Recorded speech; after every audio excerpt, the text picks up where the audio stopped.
everyone in. It's been a while,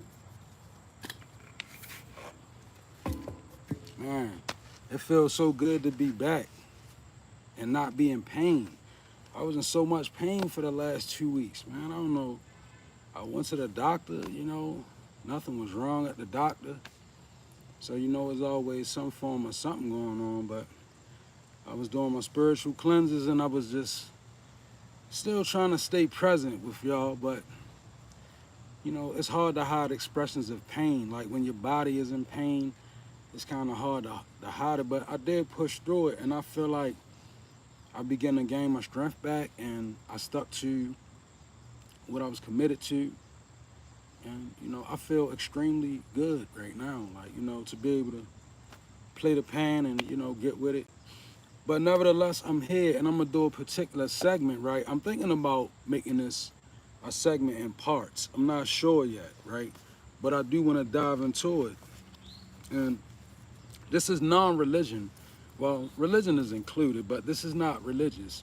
This is mental and this is very spiritual because we're going to dive into a particular subject and it entails us as a collective, right? All right. So, the title of this missive is The Archetype of the Empath. The Empath Archetype, right? And this is for people who are empathetic. So if you gifted, if you a reader, if you out here striving to hold it all together and you feel, chances are you an empath, and we take on a lot. Empathetic people take on and have to transmute oftentimes energies that don't even know how to transmute. So hopefully I can assist with that, right? All right, so number one in this department, right? And I just got some things wrote down on my flashcards.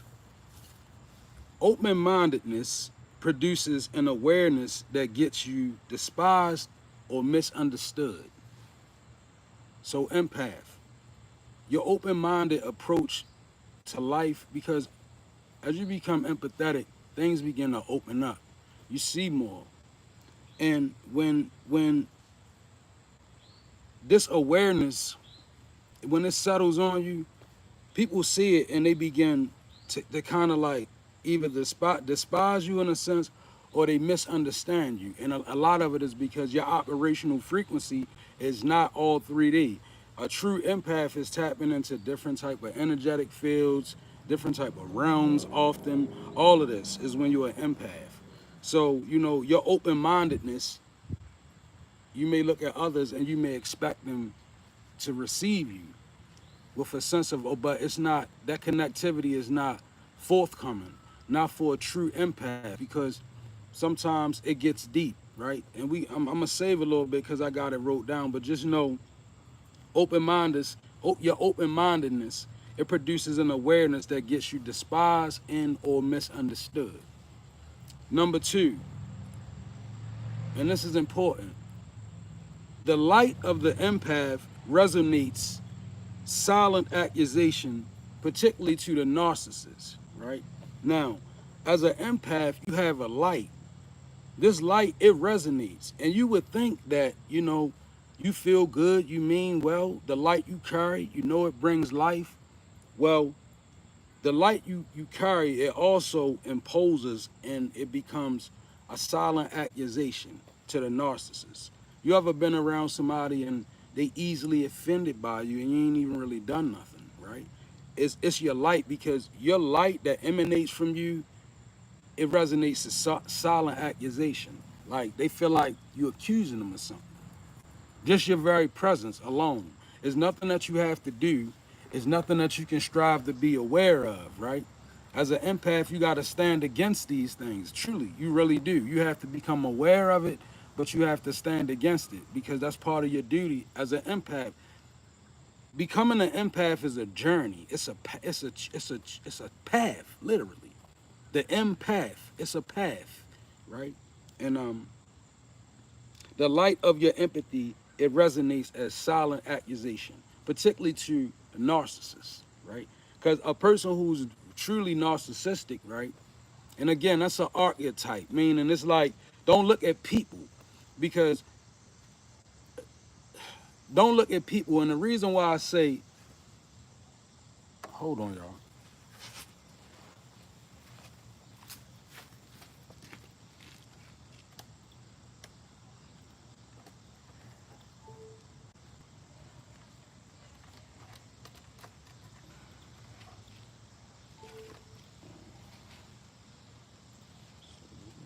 Activity or what?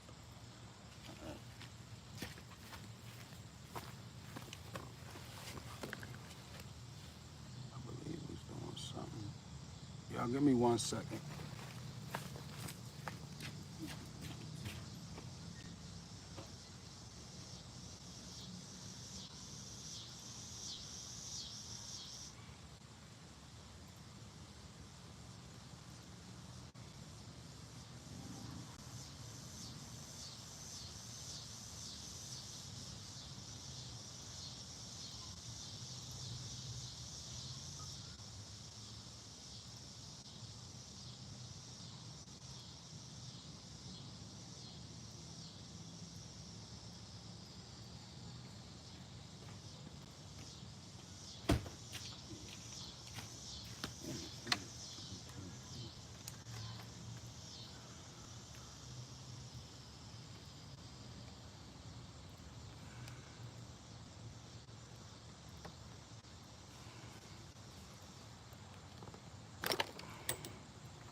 All right, y'all. Sorry about that. I had to get a charger because the phone was about to die, and I didn't want that to happen. Okay, glad y'all stayed with me.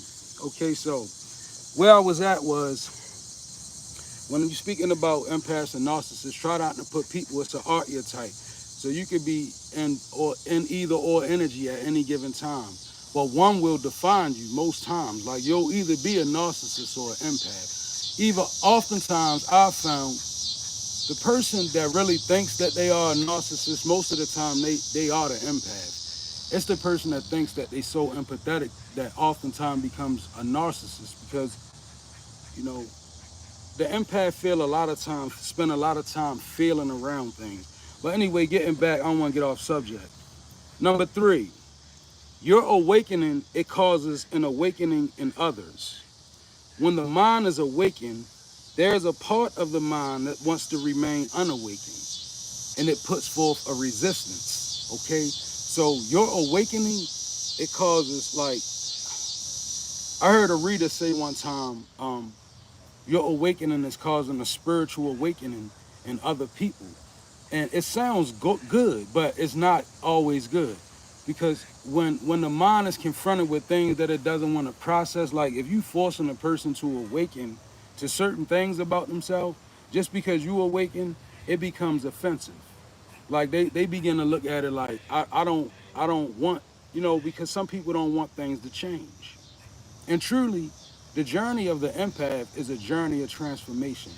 A lot of times the narcissist, because I'm doing, polar extremes, but the narcissist is always kind of predicated on keeping things the same, having control, and the empath screams change, right? So your awakening, it causes an awakening in others. And it may not be something that you see, you may not see it. So like, don't look for it. Like, it's not the empath's duty to fix the world. It's the empath's duty to shed light in the world. You can't fix the world. Like, just know that your awakening, it causes an awakening in others, right? Um, like a cell reaction. Like, if you mix two chemicals together, a reaction will happen. Well, it's the same way. If you awaken, Even if somebody is watching you and they have a react, it's causing them to awaken. And that doesn't feel good to some people because they really, some people actually despise people out of nowhere that force them to awaken. And sometimes corrupt leaders really despise people who have this transformational energy because it oftentimes causes numbers to dwindle from places where, where if God is somewhere, the numbers going to be steady no matter what. If God is in it, the Most High.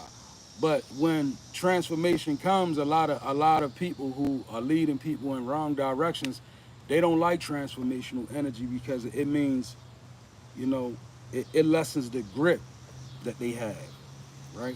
So your awakening, it causes an awakening in others. And when the mind is awakening, there's a part that wants to remain asleep, even in you, not to negate your own shadow, even in us.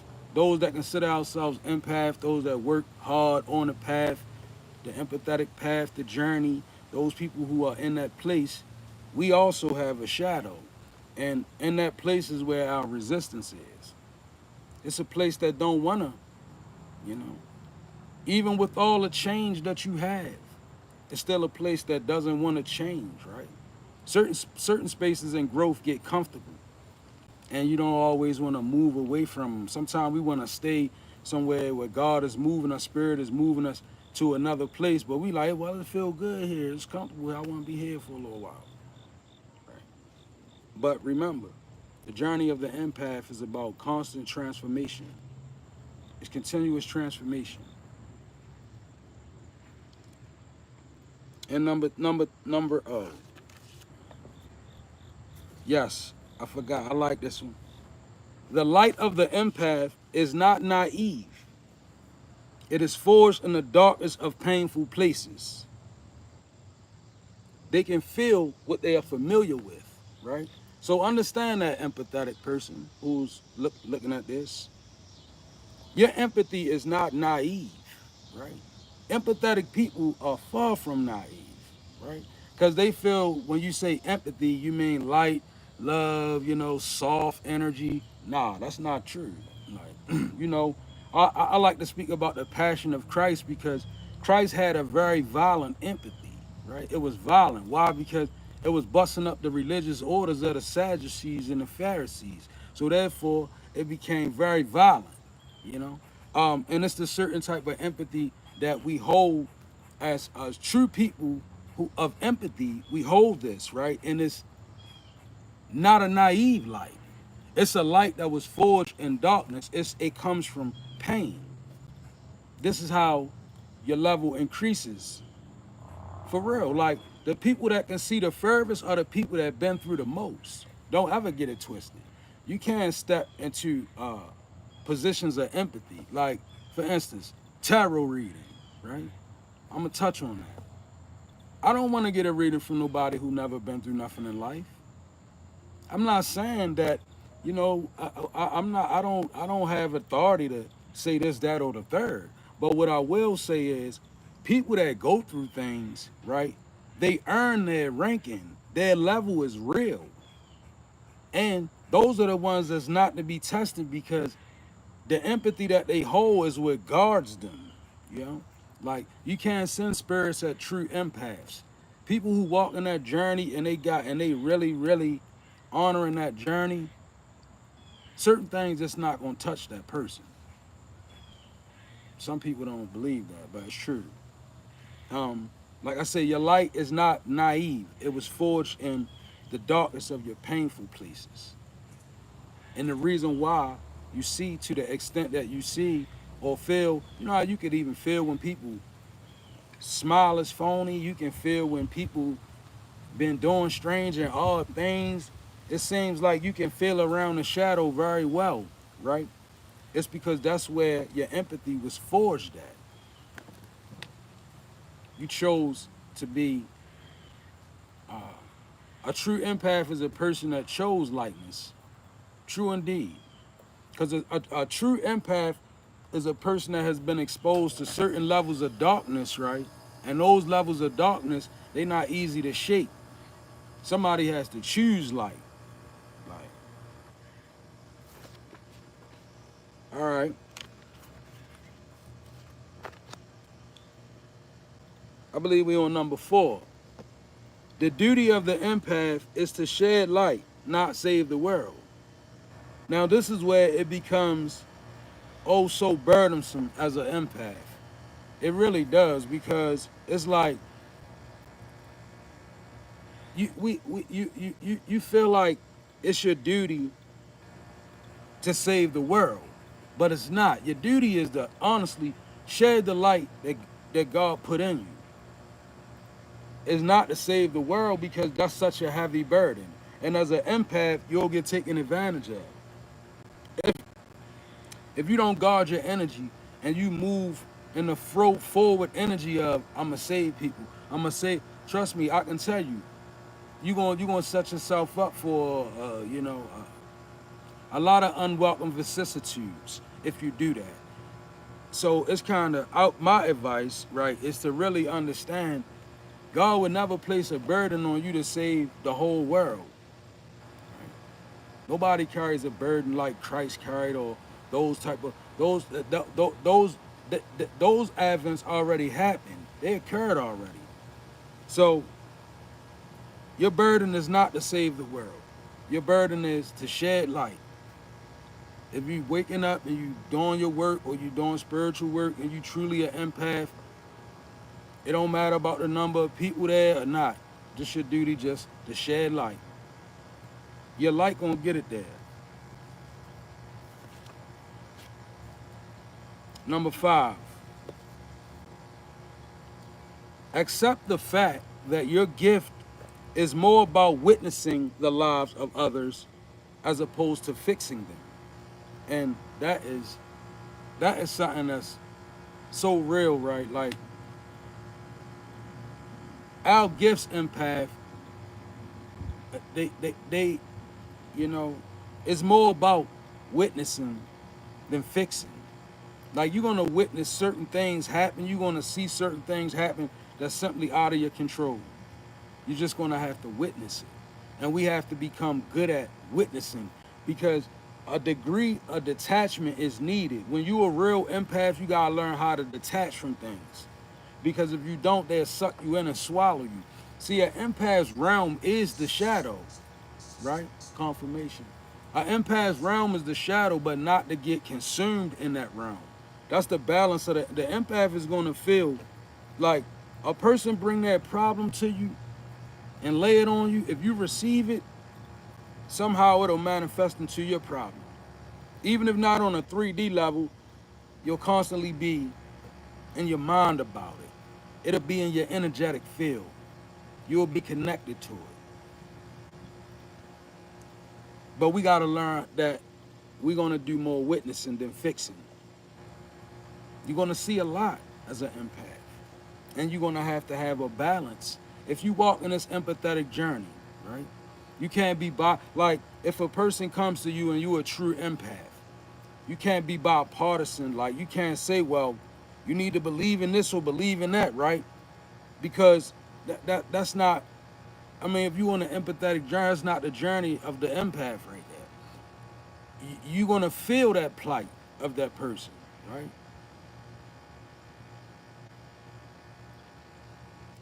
And you still want to have to witness it, right? You can't fix everything. Imagine if you see everything broken and you want to fix it all. Some things you just got to look at them be broken and witness things be like it be. Like, all right. Empath. Everybody doesn't welcome the sun. For some people, the sun is unbearable. And for some people, the sun, it pulls the covers off of things. It exposes things. And some people, they don't want the sun. They want to be hidden. So if you bring your light, right? Your sun, you the sun. Empath carries the light of the sun. You become uncomfortable. You can oftentimes become a reject. honestly. It can be you against popular opinion at any given time or at no time. You could be admired, and in the same token, you can be disliked. If you carry this light of empathy that I'm talking about.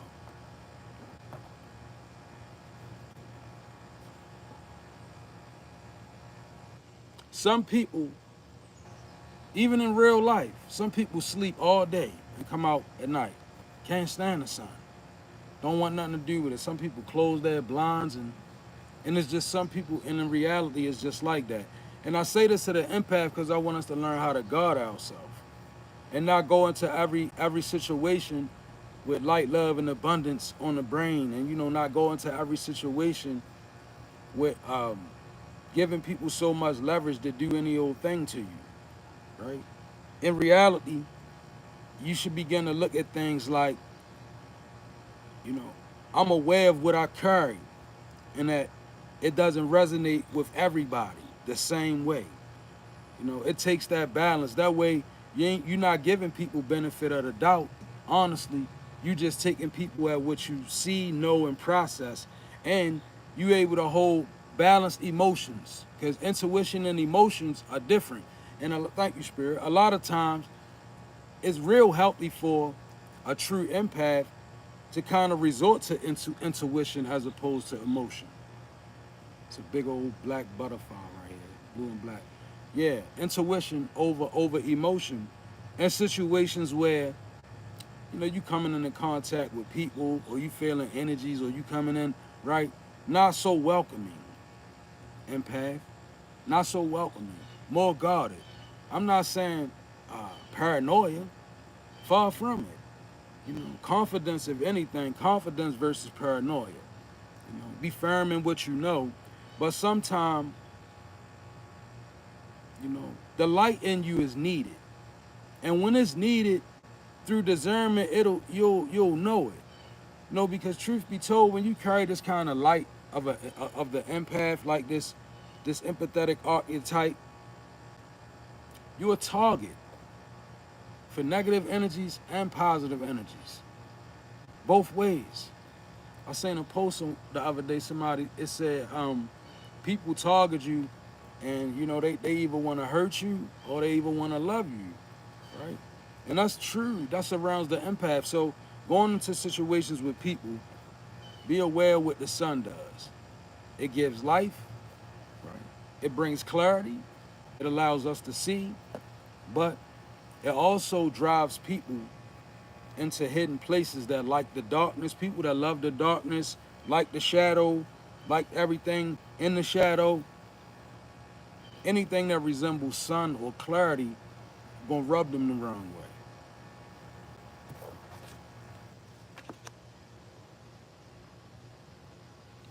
Another thing that your sun energy causes, right?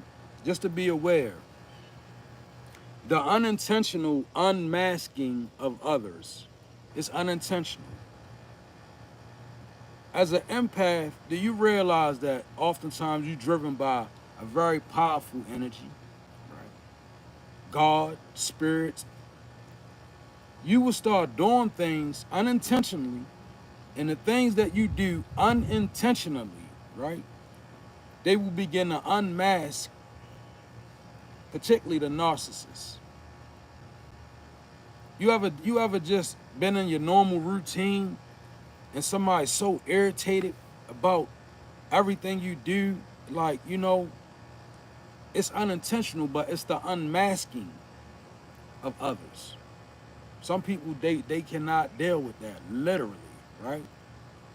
They cannot deal with a person who has pure empathy, because that empathy is so potent that it will let a person know you can see them without you even saying anything.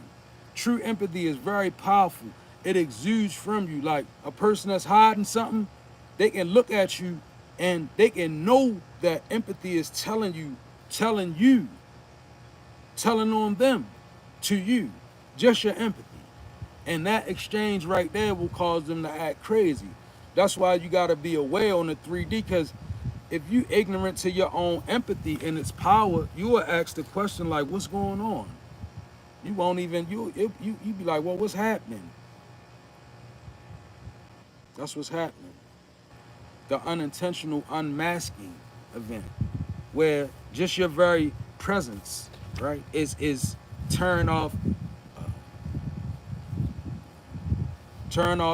leads to scandals, is revealing different things in hidden areas. Be aware that when that happens, people begin to act odd, they begin to act mysterious, crazy, weird, all of these things, right? So be aware of yourself. That's why it's best to notice. This way, if you know that you have this effect, then you can sit back and be undisturbed when it happens. You can be, oh, I know what this is. Inside, right? It's called maturity. As you begin to mature, you'll be able to be like, okay, I understand what's going on, you know?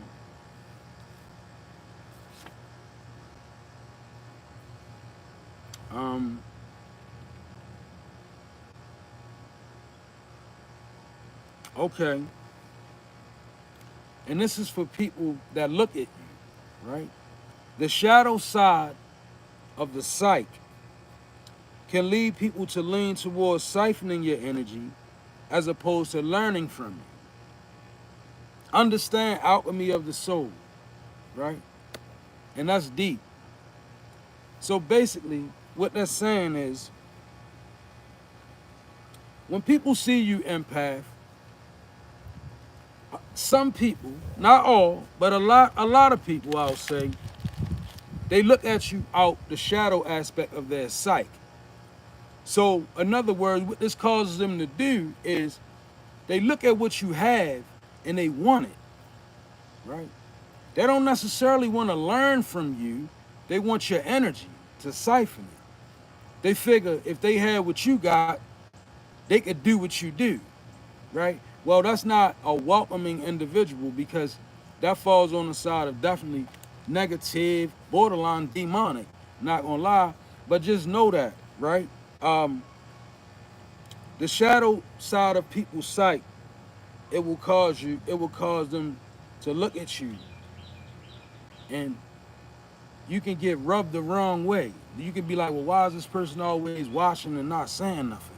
Or why is this person always in and out of my energy? It's because a lot of times they looking at you. Maybe you becoming something that they can't. That causes this type of thing. When people see people achieving or changing, when they stuck in commitments or they stuck in just ways, they begin to look at you from the shadow aspect of their sight. And as opposed to learning, they want to siphon energy. This is an important one.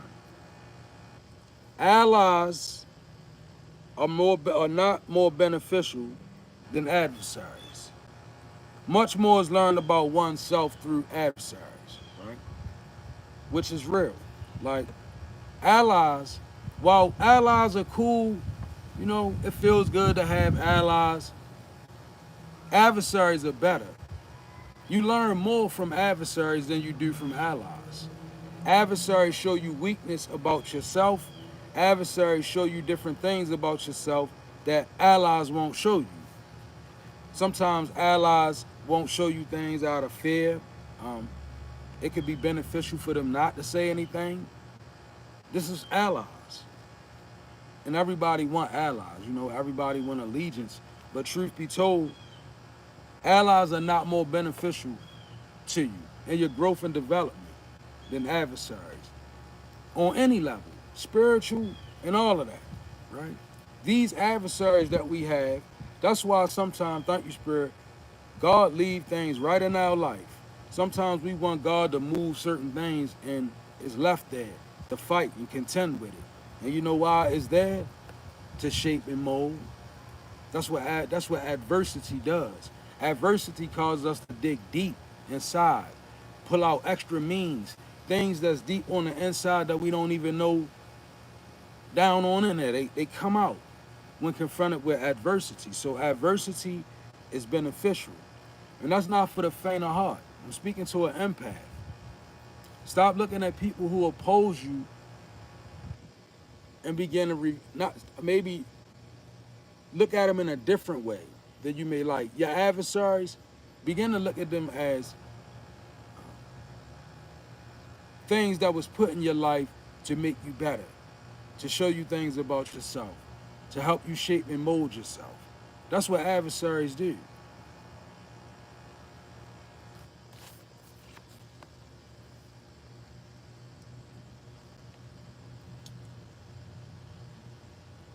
And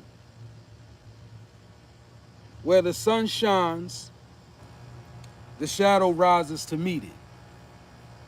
Right? Very deep. I read that and I got that out of some writings that I've been looking through, and that was by Carl Jung. And I wanted to say his name. I've been reading a lot of different literature about empathy, and I've been kind of like, just been doing my studies and coming up with my own way as to not plagiarize, right? I like to kind of just shift up and go with what spirit is giving me. But one of the inserts that I got from that was where the sun shines, the shadow rises to meet it. That's so deep. Like, we think that things are going to be very light or convenient or feel good, right? That's not the case. Like, when the sun is there, a shadow is there. When you would do good, evil is always present. And the ones who can achieve in this journey, and I'm talking about stability, a sound mind, everything is not about money, because your health is your wealth. I sit before you right now, a wealthy man, because I came from a position in my life where I was unhealthy, I was headed down a destitute road, and I was in spiritual warfare, and I had no means of protection, right? I God allowed me to come back from all of that. So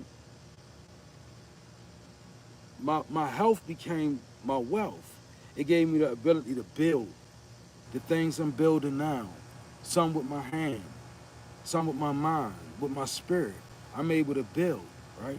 And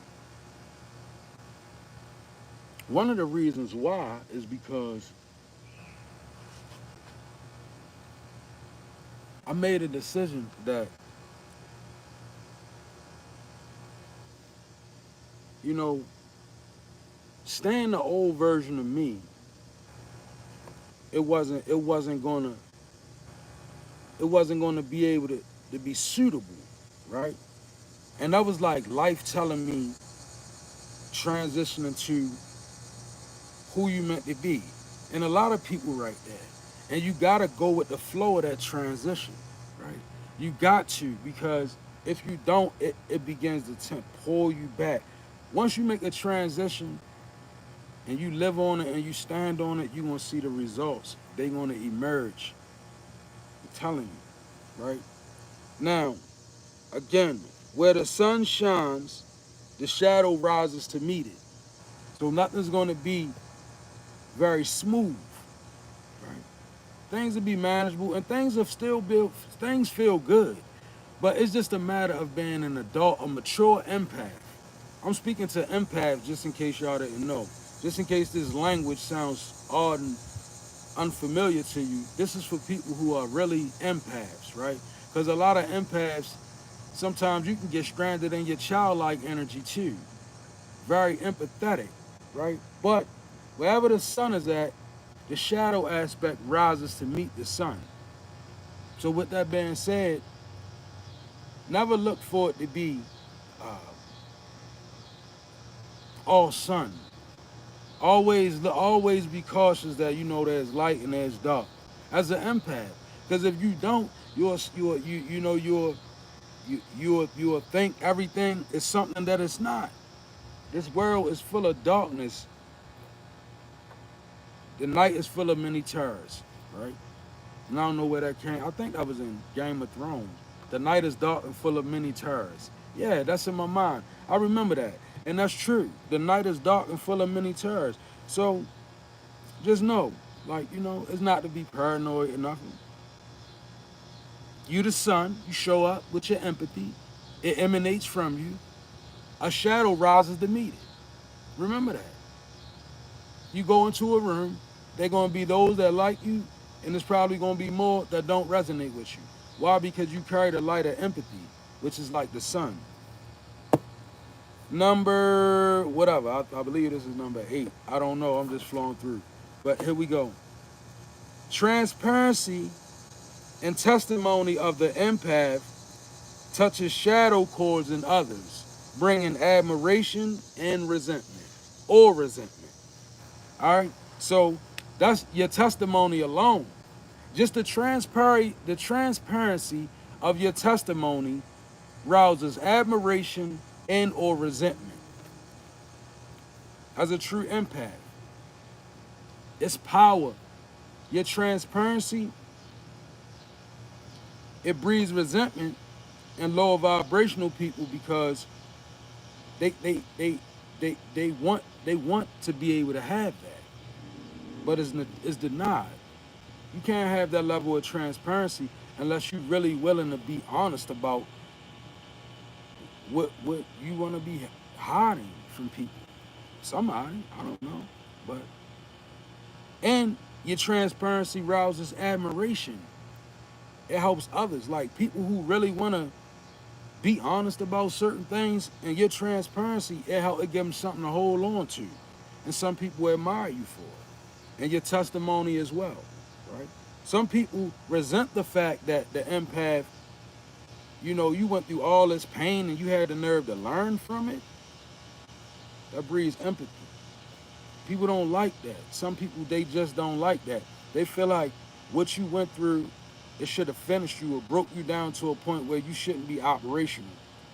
Yet and still, you took the pain and transmuted it, alchemized it. And now you come out better than you was before the pain. So it seems, right? But people don't really know. Nobody knows the plight of the empath.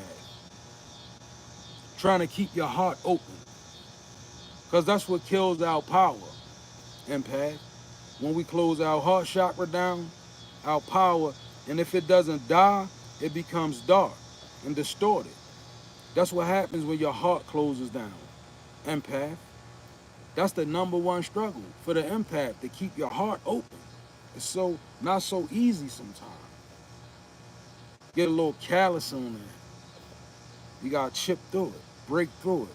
Because you need your heart open, your heart chakra, unbound, for your gifts to flow in lightness and in a healthy way for you.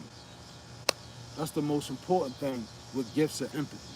Because I know some dark empaths, and I say to myself, thank you, God, for helping me ascend the right way.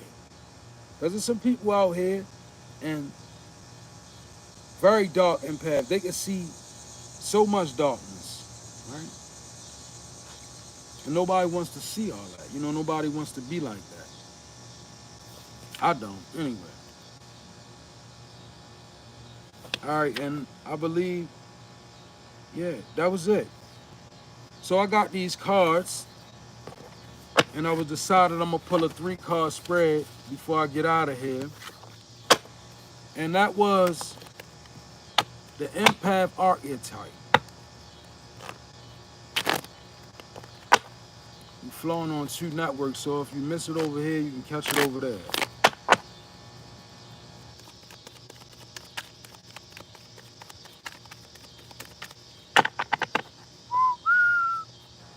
All right, actually, I'm gonna do a 5-card horseshoe. I'm hearing do a horseshoe, so that's what I'm gonna do.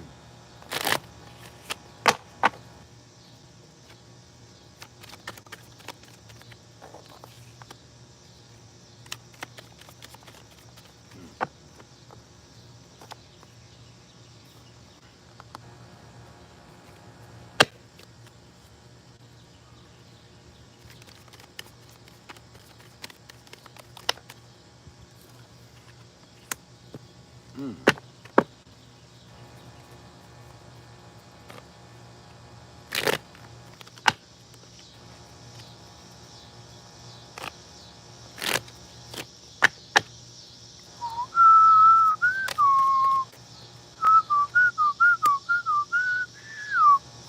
All right, so this is a 5-card horseshoe spread.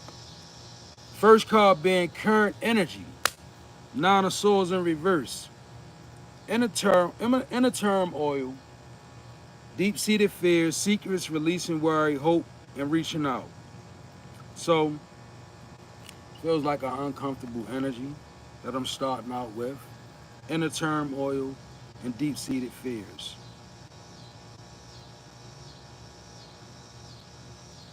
Release worry, reaching out. Well, I mean, if this is somebody, and I'm just going to speak as I'm saying the cards right now, current energy being 9 of swords in reverse. If it's something that you're struggling with at this time, maybe you want to reach out for help. Maybe it could just be your journey in general.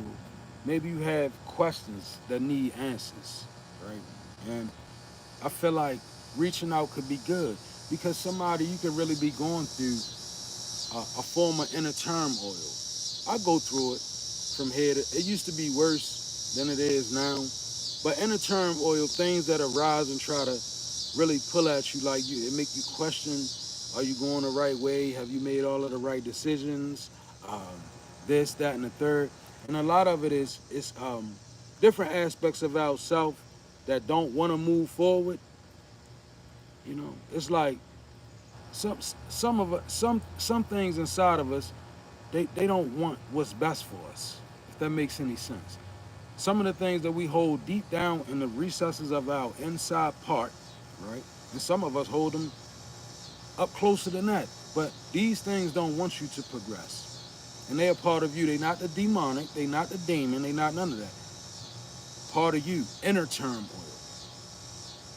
deep-seated fears, generational limitations, I feel deeply with somebody. You could be in a mode where you kind of worried about what your family think about what's going on with you.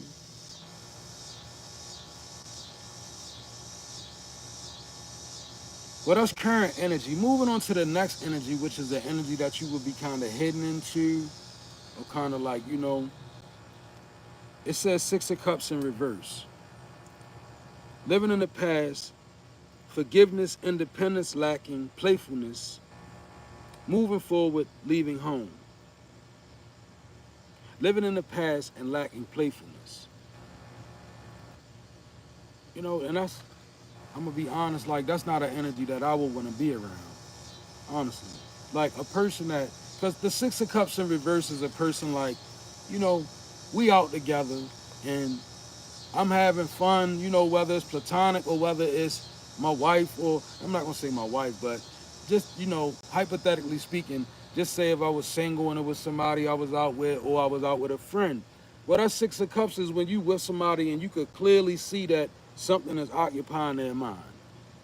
No matter how much you try to pump fake it, no matter how much you try to smile at everything, it nags at you. And this is the 6 of Cups. Somebody lives in the past, meaning that things that go on with you now, they're being processed through a past reflection of yourself. So you could be running things the wrong way. Like, for instance, everything in you is telling you to move forward. You can progress. You can obtain what you desire. But it's a part of you that's like, nah, don't do that. Or an experience that you went through and some people might have known about it. So they might be in the background. You ain't down supposed to be doing that. You ain't supposed to do that. You ain't gonna make it to be able to do that, right? It's all of these things, but when you live there, right, it makes it hard for you. So the objective is not to live in the past. Realize the present, the moment, you know, present moment is now. And this is present energy. Spirit wants somebody to realize you gotta live in the now.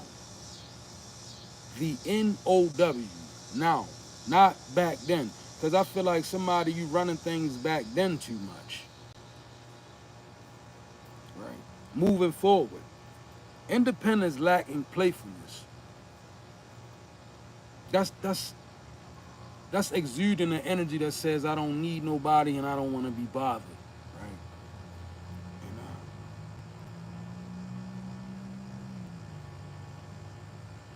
we'll get back what we put out. I'll say that. Like I can say that I want to mate, or I can say that, you know, I wish more people would like me, or I could say that I wish I was more likable, or any of these things I can say. But I have to ask myself, but how am I presenting myself as a person that's likable?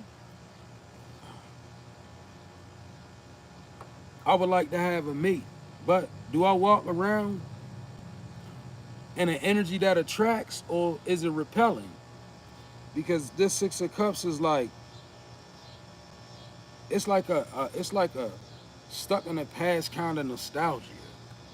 I feel like it could be something that somebody should be at the point of letting go, even right now. Like, and I just feel the need to say that because it's seasons are changing. Right? We going from one season to the next. In many states, I feel this could be local, but just if it resonates, let it.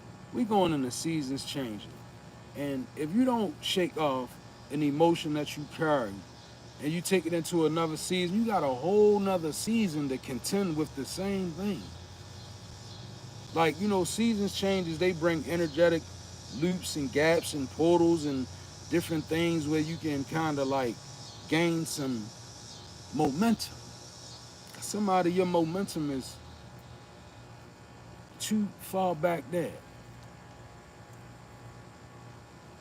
The Four of Pentacles is in reverse. Envy, possessiveness, self-protection. Oh, first of all, this is strengths and resources in the horseshoe. So the strengths and resources: greediness, envy, possessiveness, self-protection, self-centered, overspending, delay, obstacles, loss, and stinginess, right?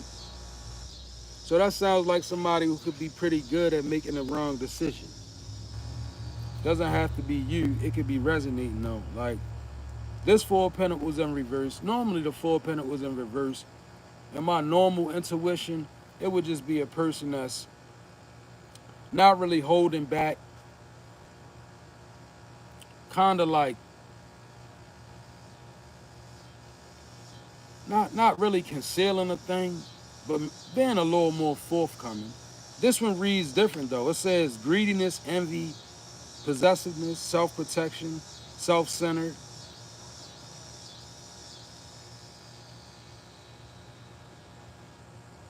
I ain't gonna lie though. I mean, sometimes in the balance of life, right? We talking about empaths. We were dark and light balance. Sometimes greediness and self-protection and self-centeredness is very much needed.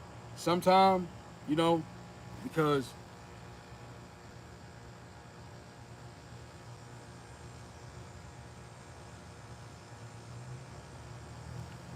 sometimes I would say greediness and it says self-protection and self-centered. So I feel like that could be, I mean, that could avail you in certain situations. I wouldn't make I wouldn't make a whole habit out of being like that. But delays, obstacles, loss, and stinginess, overspending, right? So somebody you need to stay out. Maybe you like retail stores a lot, online shopping. I don't know. Maybe you one of the people that go in Walmart and you lose it. Boom. You know. Um, this could be causing you delays. Walmart could be causing you delays. Somebody. You could spend too much money there. Maybe you online shopping. I don't know. Uh, you know what I'm saying? Like many different things. And for my masters, maybe you got a lot of shoes. Maybe I'm saying a lot of shoes. Overspending. Maybe you spend a lot. Unanswered for, unaccounted for, money being spent somewhere. I don't know. Obstacles, loss, stinginess. One thing I can say, if you're a stingy person outwardly, and that becomes what you project out, stinginess, the universe will definitely be stingy with you. You be looking, you won't be able to get nothing you need. And it's crazy because People get a lot of money and they really think that the universe can't be stingy to them. The arrogance of people, the foolery. Because if you stingy and that's what you exude, I don't care how much money you got. The universe gonna find a way to be stingy to you. It could deny you good health. It could deny you a lot of things. Like I'm saying, we get back what we in fact put out. So if I put stinginess out and I feel like being stingy, holding on my money, not willing to give nobody nothing and doing that, is going to put me above other people or put me in a position where I'm secure. Each and every one of us is up against a force far greater than us. So no matter how much you accumulate, if you stingy with it, you will get back stinginess in the end, in some shape, form, or fashion, right? Four of Pentacles in reverse. Okay, obstacles, right? Recovery from loss, spiritual poverty, charity, improvement, karmic lesson, forgiveness, and positive change.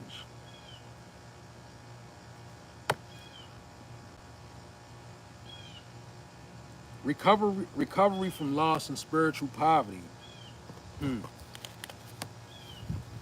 I know what that feels like. You know, I'm feeling that.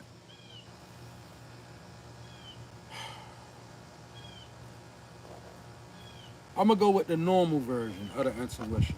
The Five of Pentacles in reverse, normally in my intuition, is a person kind of gaining back something that was lost. A change of karma,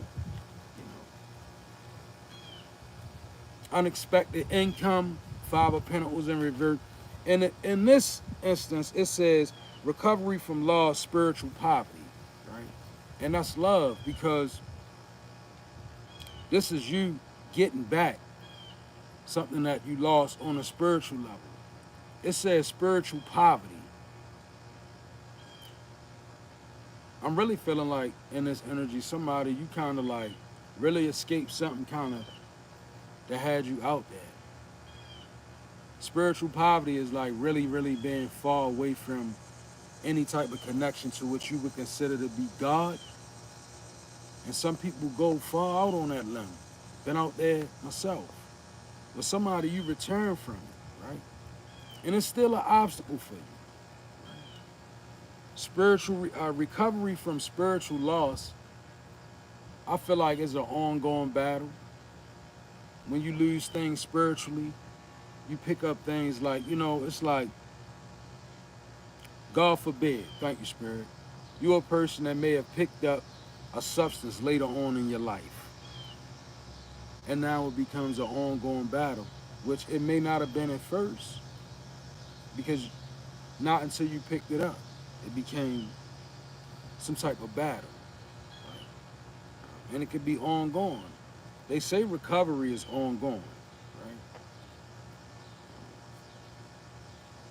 So, improvement, karmic lesson learned, forgiveness, and positive change. Yeah, you're definitely in the energy of receiving back something that you may have lost, or either something you may have even given up, unawares. Like, some people sacrifice different things about life and themselves, and they unaware about it. And God is merciful. That's the thing about it. People will try to convince you that God is not merciful, but God is in fact merciful. This is why this Five of Pentacles sitting out here in reverse right now. This is the mercy of God.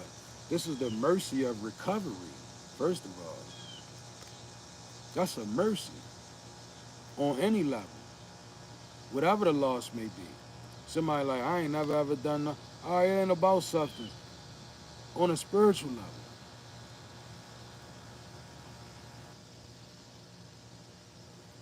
Forgiveness and positive change. So I'm going to download about forgiveness and I'm going to give it to you like this. Forgiveness is a energy that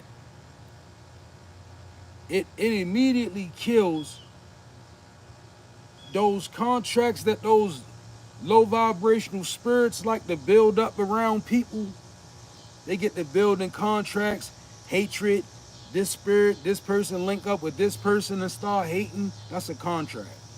Just in case y'all don't understand what I'm saying. People establish spiritual contract. Well, when you start the forgiving, you bust up a lot of that. Because it can't, you not, like, if two people go wrong me over there and they establish a contract that they're going to agree to do this together to me. If I forgive them both, it kills the power of their contract. That's what forgiveness does. Forgiveness, it is the perfect defense mechanism. When you truly forgive, nothing can reach through that on a spiritual level. That's why sometimes when you forgive people, they get more irritated because they feel they're not connected to you no more. Why? Because forgiveness severs those ties. Forgiveness is powerful. So if that's you moving in forgiveness, keep doing that. Potential outcome, 7 of Cups, right? So I can dig that. 7 of Cups, footnote, opportunities, wishful thinking, choices, illusion, searching for purpose, and daydreaming. And a lot of people say daydreaming. Daydreaming is an energy that allows the mind to play. When the mind plays, creative things happen. Truly. So to my daydreamers, dream on. Put action behind dreams, of course, but daydreaming is a powerful energy. And some people will be like, oh man, daydreaming is irresponsible. Somebody just sitting, no, daydreaming is very powerful. It sharpens one's awareness. It allows the mind to juggle back and forth with itself. Positive and very strong input, but just like any other thing, it's a hawk flying above confirmation. Just like any other thing, daydreaming, it needs balance, right? It needs inspiration. It needs activity. Just daydreaming all day is, I wouldn't say it's good. But daydreaming is a good thing. Don't get me wrong, right? Now, wishful thinking, choices, and illusion. Now, illusion is not such a good thing, particularly when you causing yourself to be privy to illusions right before you. It's not a good thing, right?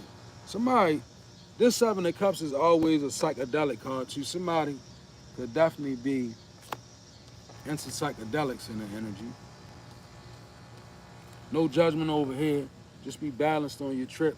I was doing I was having a conversation about ayahuasca with somebody, and I was telling people like those types of things, they open up doorways. So you really want to be in a very safe environment for people who dealing with ayahuasca. First of all, deal with people that you can trust. Shrooms and all that, right? Deal with people that you can trust, right? Because you're so vulnerable in those areas, right? Particularly ayahuasca. Because when you do ayahuasca, you cross a threshold that, honestly, the humanity at large wasn't meant to cross the threshold of ayahuasca and deal with that spirit. Ayahuasca is a spirit. And a lot of people is not built nor designed to deal with that spirit. Because the spirit of ayahuasca oftentimes gives you what you really need in such a way where it's brutal. I heard one guy say about ayahuasca, he was like, he met the devil and he had to go repent and he had to go get saved. And he was like, don't never take ayahuasca. It was the most horrible thing. And I looked at it like, that's crazy, because he actually ended up loving God, which means that the spirit did what it was supposed to. But see, everybody not balanced enough to do that. Then, not only that, everybody is not working with the same spirit when you jump into the realm. When you taking them tonics, DMT and psilocybin and DMT, they are two things that they put you into a realm that's here and there and everywhere else, right? These things, they put you in a realm where things are here, there, and everywhere. Spirit, future, past, present, all is soul, spirit, all this is found when you go in those places. If you're dealing with a person and they skilled at being in there, they can actually manipulate your mind. They can actually ride your thought wave. These things are dangerous, y'all. So beware, like high levels of psilocybin and high levels of DMT and all of these types of things. Beware that when you have this type of level of connectivity, for my people who's on shrooms, sometimes you go to those places, you come back with things, and it's not easy to shake them off. And your life become unraveled in many different ways when you take these different roads. These roads was meant to be traveled by people that was balanced in their energy. Not people who was looking for a thrill, but people who was willing to live a lifestyle. See? Thank you, Spirit. People like to take the DMT and the psilocybin because they want a hell of an experience. But they don't know that that one experience, like everything else you do in the spirit, it comes with a cost. It comes with a cost, chosen. So you gotta consider that when you on these psychedelic trips and you looking for ways to tap in on them and go. Just remember, like those trips, while not judging them at all, they best suitable for a balanced mind. If you unbalanced, you susceptible. And you don't want to come back, not under demonic possession, but under demonic subjugation. That's different. Possession, you can kind of fight with it. But when you under subjugation, you done made some agreements and some arrangements, and it's not hard to shake those energies. Demonic subjugation, you want to avoid that. So be careful on these trips, ayahuascas and DMTs and psilocybins and psychedelic. All right, y'all, that was y'all message. I love y'all. My rambling is done. Feels good to be back. Actually, I'm going to play y'all out. I'm hearing them say, play y'all out this Monday. Right? Play a tune. All righty.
right, tribe. I love y'all. I'll get back with y'all a little later. If you'd like to be a